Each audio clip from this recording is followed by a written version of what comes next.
I contacted this guy. His name was Brian, and he was my coach. So basically, what I did is I followed him around. Okay, I followed him around, um, and one thing I noticed, this blew me away. This blew me away. He wasn't selling. I thought he was selling. I'm like, how are you number one in sales in the whole region and you don't even sell? Let me tell you what he does. We would go to a company and he would get to know the people and make friends with the people. And he'll see a picture of someone on like a picture on the mantle and say, "Oh, is that your dog? I have a dog just like that." And they start talking about dogs.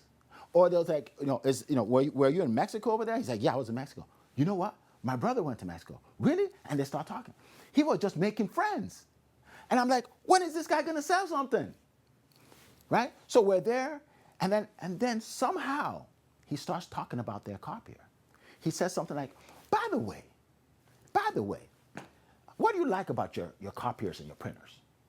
And guess what? Reverse psychology. Most people tell you the negative, not the positive. So people say, well, it's okay, but it jams a lot. Really? Tell me about that. Listen to these words. Tell me more. Write that down for your notes. Tell me more. He said, well, yeah, it jams a lot. And then, when it jams, we have to call the technician, and then we have to wait for it. He said, really? He said, so do you lose any time or money? They say, yeah. And then they go into that. Then he says, you know what? So tell me more about your business. He finds out about their business, finds out how many times they use a copier, how many times they use the printer. And then he says, you know what I would recommend? Based on what you said, here's what I recommend.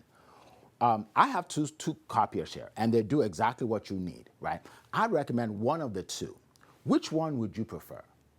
And they look at everything like, I prefer this one. Great, we'll go ahead and order that for you.